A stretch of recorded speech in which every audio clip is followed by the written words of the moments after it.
Well, hello everyone. Tony DeBone, Deschutes County Commissioner, one of three. 2010, I stepped up from Southern Deschutes County, groundwater protection, septic systems in the rural county, and I ran against the incumbent, won in the primary.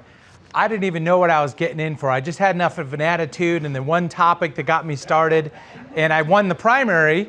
And then what? So then I did win in the general. But I'm honored to be serving here at Deschutes County's level of government.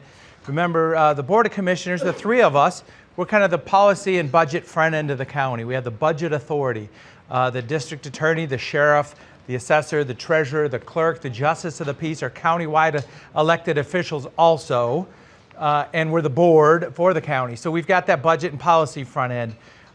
We just appointed a sheriff about 2 weeks ago. What a shame, kind of the soap opera around the leadership of the office. But everybody out in the field is doing a great job. So we're getting past that now. Ty Rupert's going to be our county sheriff, and looking forward to working with him for years to come. I'm going to go down a list of topics. And if anybody wants to raise or say this is the one today, and I could talk about all of them. Oh, well, here we go before I even list topics. I was kind of out of the loop on that. The sheriff, we changed sheriffs because of silver. Yeah, let me explain. Well, it was all over the news. Isn't this interesting, though? Not everybody's getting the same information these days. So Shane Nelson was our Deschutes County Sheriff and chose not to run again, so a few people stepped up. Kent Vanderkamp had won the election, and it was still just turmoil in the front office. But then Vanderkamp got on the Brady list from the DA's office because he wasn't truthful about his resume. Why even change your resume after the fact? And then he walked away July 31st, so he was just elected. So then it comes to the Board of Commissioners because it's just 6 months after an election.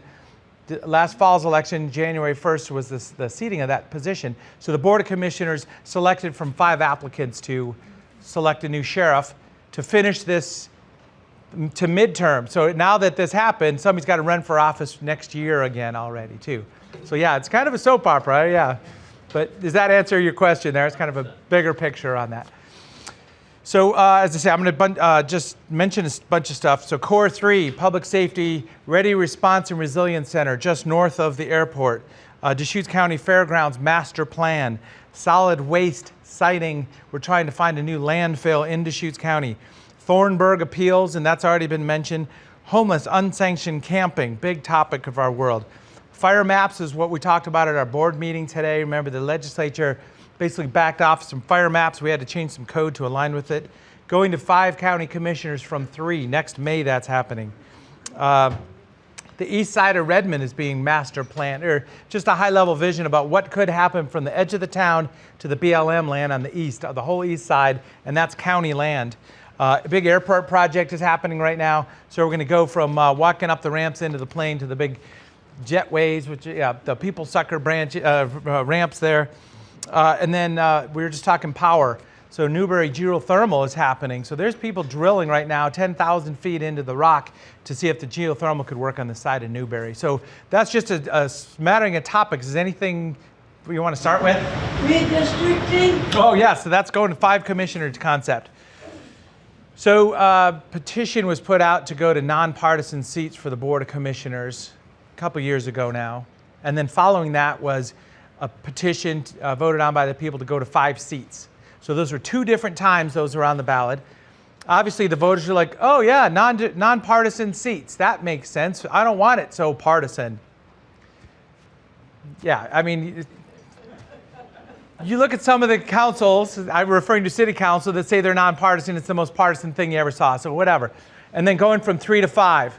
What are we trying to do? What are we fixing? What's broken, right? And so I'm receiving that as a sitting commissioner. Oh, we've determined that we want to go to 5 commissioners. People voted 60-something% for it. It seemed to me the thing to do. But now we have more personalities, more people in the front office, and it's coming next year. It hasn't been done for a district. There's no districts associated with this. So the people that put this together are just taking these little chunks. As I say, very political. It's upsetting for me, but that's the way it is. Remember 2006, the leadership out of Redmond is where the a petition to go to a charter form of Deschutes County government, 2006. and it was going to go to 5 part-time commissioners, and it did not pass. So that was 21 years ago. It was on the ballot for this. So now it's being chipped away at. Let's fix something. But I still don't know what's broken from my point of view. That's just the way it is. So we, the Board of Commissioners, have asked a group of people 7 citizens, to put a map together, a proposed map for districts. The best we can do is have that map come to the Board of Commissioners. Board of Commissioners has the authority to put something on the ballot for the decisions of the voters of the county, countywide ballot. And so we're going to do that for next May is the plan. The goal is to have a map for you to vote on for 5 districts. Obviously, gerrymandering is the topic in the national news right now. People accuse left and right, in urban and rural. It's already bubbling, but nobody even did anything yet. But the idea is to get a map. And there's about 200,000 people in Deschutes County. So then you divide that by 5, that's 40,000 people. City of Bend is about 100,000. Redmond's getting to 40. What you say again about there's a commission that's going to district and the council won't be involved, the commissioners won't be involved in choosing? Yep, yeah, so we've just, about 2 weeks ago, we selected 7 people, and that was just direct appointments by people that we know. I put 2 people on, Commissioner Adair put 2 people on, Commissioner Chang selected 3 people. And that's already a partisan play, though, because why wouldn't 3 commissioners select 3 people? Some people said, well, we need 15 people. We need 25 people to study this. And then I said, no. Let's make it smaller. It's going to be a public meeting. It'll be out in the public, on the table. People will look at the maps. So Commissioner Adair and I decided, how about we go smaller on this? Because, as I said, Commissioner Chang was already assuming that we were going to tilt the playing field or whatever. So he appointed 3 people. But it'll be a public process by 7 people to come up with 5 districts, generally 40,000 people each. And then we'll put it on the ballot for next May. So then think about this. There's all kinds of dynamics here because 5 commissioners. Next May, my seat, Commissioner Adair's seat, plus 2 new seats are going to be on the ballot in May. Nonpartisan, at-large seats are going to be on the ballot in May. And so if we pass that districting plan, it won't come into play for 2 years. So no matter what we do, next year we're going to have 4 seats that'll be nonpartisan countywide. Was that a question? Regarding the redistricting for pre-existing seats that already exist, once the districts come into play, will you have to, if you're in that district, essentially go up again even if you're outside of your election cycle? Thank you very much. In fact, it took me somebody had to explain this to me twice. I'm like, oh, what's going on here? But we're going to go from at-large seats. Everybody represents everybody. The 3 of us represent everybody in the county. And go to a district, you need to have a number on that seat. So somebody could be in a seat. Once you run for office, you'll hold that seat until it expires. But the 2-year seats, somebody could run for a seat.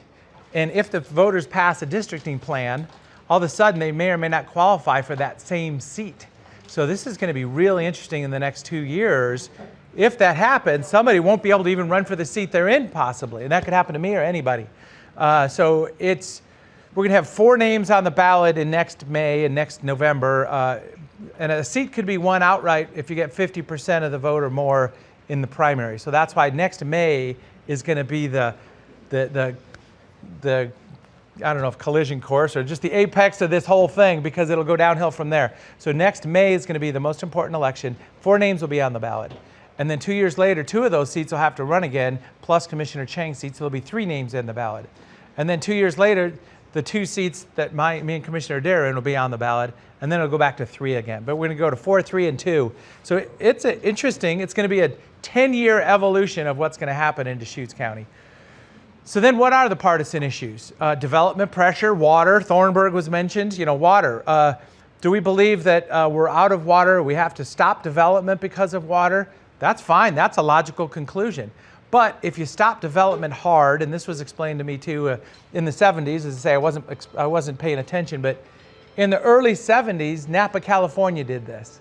They said, we love it so much, the grape values is so valuable, we have got to stop development. What happened? Population doubled and prices doubled instantly because they stopped development hard. And that's what's being proposed by some folks here. But that's one of the most controversial or one of those topics where you're going to be asked, hey, who wants to stop development? I do, I like it here. I don't want anybody else to come here. But if you stop it hard, that might not be the right thing to do. But that's going to be a campaign issue like nobody's business.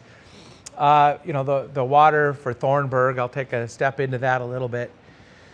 They've transferred a lot of big water rights to get the authority to do this. And they have a geologist report that has come to the Board of Commissioners. The appeal says, hey, we've run out of water, you can't allow them to do this. But there's no counterfactual evidence, so it's only an appeal that ever ends up in front of us. People want it to be stopped, but really it was approved almost 20 years ago, and it's being bounced around the appeal process. So the only recent things we've done is say, yes, this is a reasonable engineering report about water. That was the question that was in front of us.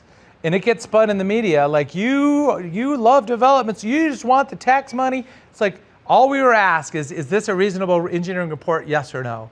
Which means that it hasn't stopped, which means it's still going to proceed. So I'm just letting you know, it is hard to receive the feedback sometimes about, you know, who thinks I'm doing what for what reason, because yeah, when you get down to it, was that a reasonable engineering report, yes or no? And some reasonable people say no. I said yes, so that's what that is for Thornburg. Yeah, so any other topics? As I say, I can go down my list a little bit. Thank you. First of all, I want to thank you for coming today and also coming to our Vintners Dinner over many years. You and your wife have come and supported us. I don't think I made it this year, but I've been invited every year. Yeah, so I usually try to get there. Yep. Thank you. I had a question about the traffic around the fairgrounds. We've had some pretty large concerts. Seems like we haven't got it fixed yet. So any solutions there? Any thoughts there? Well, thank you very much. The master planning for the fairgrounds. So there's a big picture out there, and yeah, this will keep us going for another few minutes. Deschutes County Fairgrounds. You know, the citizens voted 20-something years ago, about 25 years ago, to transfer, you know, where Fred Meyer is now, to build the new fairgrounds, right? And that was a $20 million bond. $20 million seemed like big money at the time, but we're building a $40 million courthouse in downtown Bend, which is just a building now, so $20 million. So the voters were very generous in doing that. Big celebration. We've got one of the best facilities in the West Coast. The land is there and the buildings are there. So that's our fairgrounds. We just had a great fair, the annual county fair, and that big concert right before it. But we're in this catch-22 right now where how do we rent it out for enough revenue to reinvest in it now that it's getting to be 20-something years old, because we can't even change the carpet or paint the buildings, or we're just going to ride it down. And most fairgrounds in the state are like that. You know, when they're 75 and 100-year-old fairgrounds, you just ride them down. And we're trying not to do that. So that's why we would come up with the big concert. And I had people come in from around the state. A commissioner called me as they were driving into Redmond for the concert and said, are we going to see you at the concert? And I'm like, no, thank you. I don't want to be in that traffic. But people really like to come to this event here. And it's a wonderful setting. When I drove in here, what about that road 19th Street that's being paved right out here? That's the magic answer, is getting 19th Street, and it's not going to be done yet, getting it out and then getting a overpass on 97. Also, north, going 9th Street's going to be cut through the old golf course, and then the idea is to make a east side bypass over there, and the city is working on that very specifically. Everybody knows it's a problem. I remember our son was young, and before I was a commissioner, we went to the fair one time, and he's like 2 or 3, and we were out there, and we went to the rodeo, and the concert was outside, and we got to the car about 10 o'clock, and we sat there for an hour and a half, and I'm like, I got burned, 25 years ago as a parent of a young kid. But I learned, oh, you don't plan that. So we've been basically camping there every summer ever since, and as a commissioner, it works out great for me. But yeah, there's things happening on that transportation, and there's big things that could happen. That 19th Street, DSL land, the Department of State Lands, owns the big industrial land that goes south from the town here. And there's been some big national plays, people that want to come in here. It's a function of electricity, access to water and sewer. But there'll be a tipping point where that gets built out, and all of a sudden we have some really nice connections over there. But that means growing the city too, so it's always a balance. And yeah, Joanne here, she's smiling. She knows we're right in the middle of a lot of this stuff. So there is a master planning effort. Sorry? Just at the beginning of the big boom, when I came to work in 2000, we were 12,000 people. When I left in 2007, we were 24. know? So we had doubled in that time. And, yeah. Water, sewer, yeah, then it just keeps doubling. It just keeps doubling. So that brings to mind the city of Lapine just finished a water and sewer project in their borders. It's 7 square miles, and the citizens voted in 2007 or 8 or something to create that new city. It's the youngest city in the state of Oregon. Deschutes County is the youngest county in the state of Oregon. Remember, we seceded from Crook County in 1916, because the railroad came up here instead of went down there. That's why that all happened. But the city of Lapine is ready. It's ready for a lot of housing because they finished that water and sewer, and the footprint that was voted on by the people has just big open spaces in there. So I always think about that. You know, people are still stumbling. A lot of development in Redmond, a lot of development in Bend. People are still wanting to be here. And poor Lapine's going to go from 2,000 to 5,000 to 10, and all of a sudden 20,000 people or something too. So that's going to happen down there at some point also. But yeah, does that answer your question? I mean, just big vision type stuff. Off of 126 is 21st Street, and that's going to be another paved road. Right now it's going to go to Oasis Village, and then there's a managed camp that's coming in there, but also that Core 3 facility. So there's going to be a paved road off of 126 right by the smoke jumper base over there. But then the 21st Street is another connection, like to Antler at some point. So all of a sudden, if you go, and I think they opened up the road after the big concert to get right out into 126. It was like a dirt path behind the fairgrounds. If they make that an access, even just temporarily, then you can get to 21st and zigzag through town. So there's other things going to be open here in the near future. Which brings us to ODOT, though. So think about this. The legislature couldn't get finalized, couldn't land a transportation package. We want to see them be able to do that. So they're going to get together in a couple weeks, and they're talking about adding 6 cents to the gas tax. So it's 40 cents per gallon right now, adding 6 cents to 46. It's really important they do something. They do something because it's not just ODOT, but it's cities and counties too. The gas tax needs to kind of follow the inflationary costs of doing business. And it's a disaster right now. If you have flat income and everything's costing a lot more, you're going to get a lot less service. So I'm just leaning into this ODOT transportation package, and please, give a thumbs up to something there. And it's basically just escalating with the times, which is a shame. It's an inflationary environment, but we do want to maintain our roads. So. Can you give an update on Core 3? I know the last time someone talked about it, they were still in the gathering funds stages. Yeah. Thank you so much. What's wonderful is Core 3 is like a brand name that we know about now. So it's just an idea that came together. And it was public safety, fire and police, sheriff's offices, tri-county area, ready, response, and resilient to disaster. But really a training center is the first thing it could be. There's some interesting dynamics here too. Remember, this is just north of 126. We got that runway protection zone, which was just fenced off. It's a little triangle out there, and it's really just the south fence of that's going to be the north fence of that's going to be the south fence of Core 3. So that is where Core 3 is. Used to be the Rod and Gun Club out there. Used to be Redmond Police training facility, gun training yard out there also. There's homeless out there right now. There's also World War II waste cells in the ground. So when the airport was in back in the day, World War II days, Roberts Field, there was just, we're going to put garbage in this spot. So there's just these little spots where there's kind of industrial waste from World War II even still out there. So that's one of the opportunities. It's redeveloping kind of a brownfield area. Plus the public safety goal is to do this. State agencies have stepped up and they're like, oh yeah, we'd like to do this.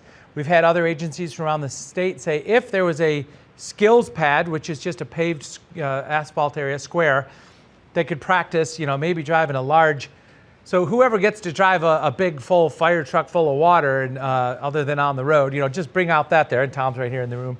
But also pursuit training, acceleration, decelerating, just maneuver practicing for police. So we have agencies coming to us all around the state for that.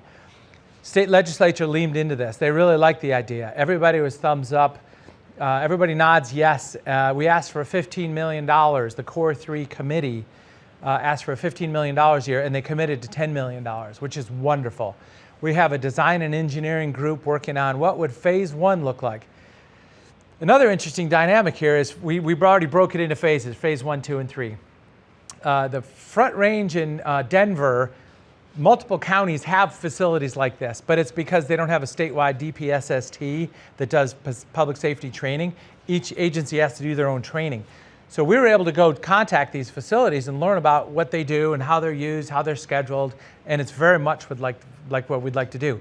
But we saw a couple examples of, yeah, we built phase 1 15 years ago, and now nobody's even working on phase 2. So it's always tricky about how do you do this? Because it's a big capital public investment for the good of public safety, but getting from phase 1 to phase 2 is already, you learned about, we got to keep an eye on this.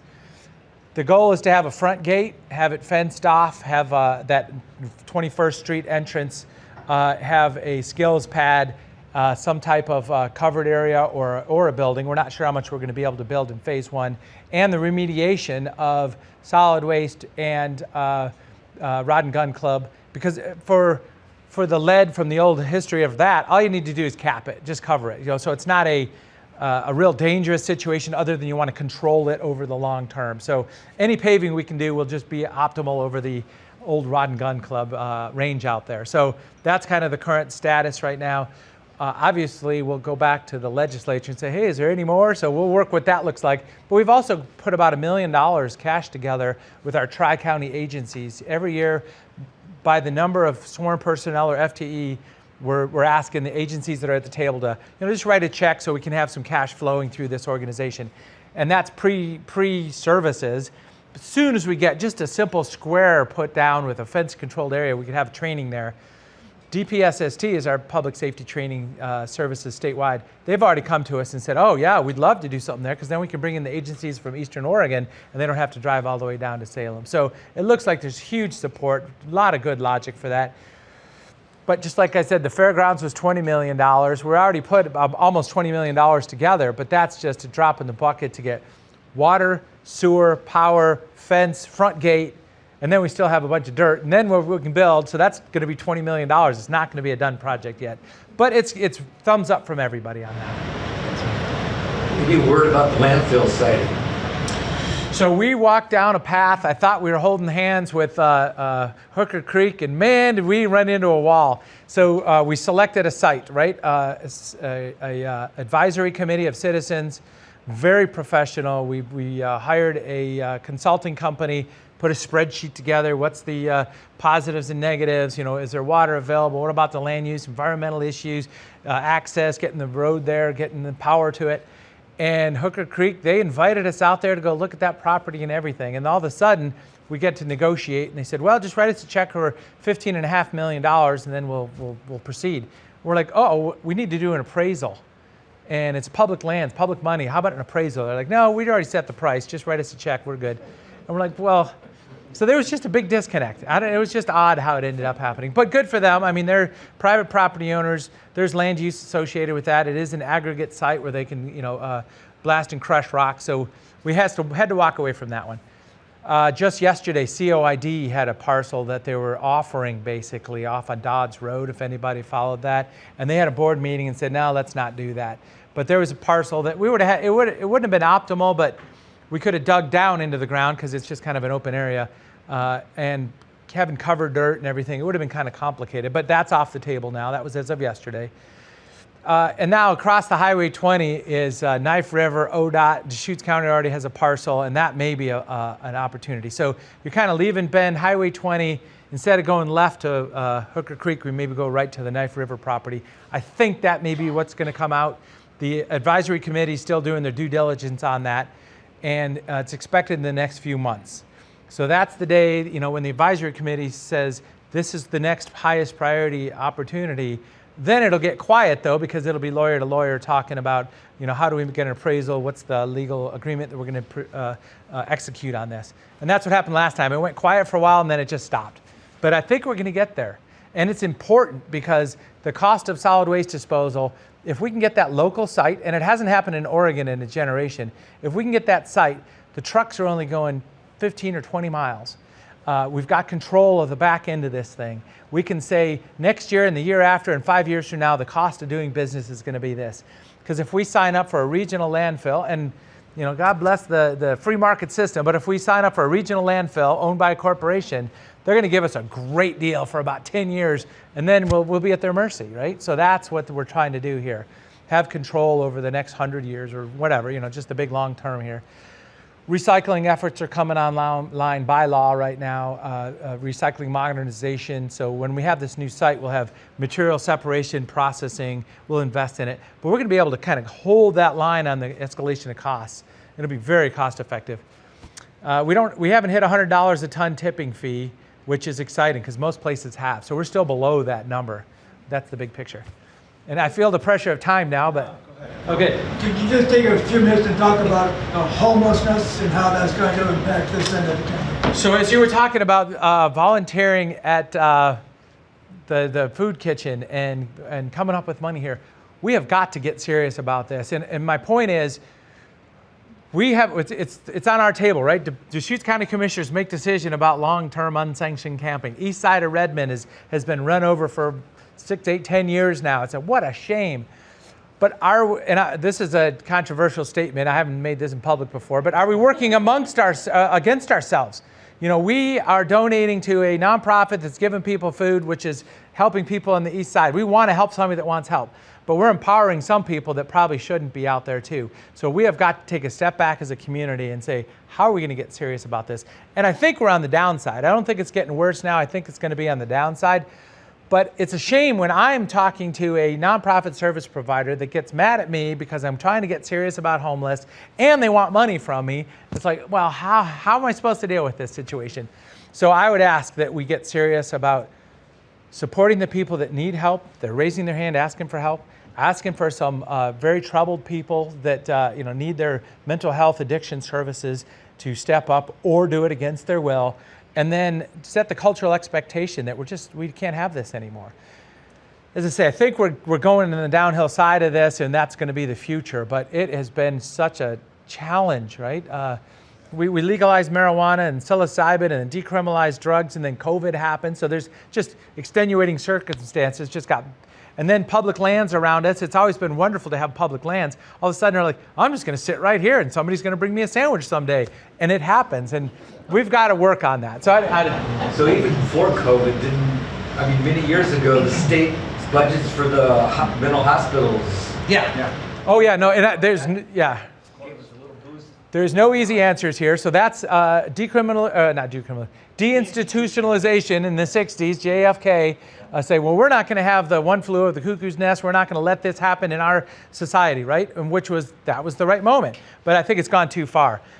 It was like, I guess, I forget the number. In fact, I think I might have it. It's like 450 per 100,000 or something were either institutionalized or on the verge of it. And we were down to like 100. So there's probably a number in the middle there, because there's some really struggling people that are out in the woods or on the side of the road or whatever. And as I say, I do not say this with anger or vengeance, but we have got to figure out what we're going to do. But that's state, right? We have the local health authority as your board of commissioners, but we don't have general fund dollars for it. We live in the Measure 550 world where our numbers are known for our tax rate, which is good as a property owner. It's going to go up 3%. But we have no way to fund that next behavioral health, mental health hospital. It's a statewide decision at that point. Tony, I'd just like to thank you and all the county commissioners for doing what you do. If you haven't served on those kind of committees, you don't understand the pressure these guys are under. Because everybody here is an expert. And you go to the board and you tell them. Except you're not an expert, I hate to tell you that. And these guys have to balance it. And so those people who can sit up there and do an honest job of balancing and serve and take the flack that comes with the job, I appreciate what you do. Thank you very much. Thank you. Yeah, good to see you. And you should know, Earl, because you've done that. Yeah. Right? Maybe Right. one more topic, the fire map? Yeah, so the fire map today, that was on our board meeting today, was the outcome of the state pulling the fire map. We had to change our code because we had references to the fire map for accessory dwelling units. When you have a property that's 2 acres or more in the rural county, you can come in and ask to put a small house up to 900 square feet within 100 feet of the existing dwelling. And we said, well, you have to do fire hardening per the state map, and now that went away.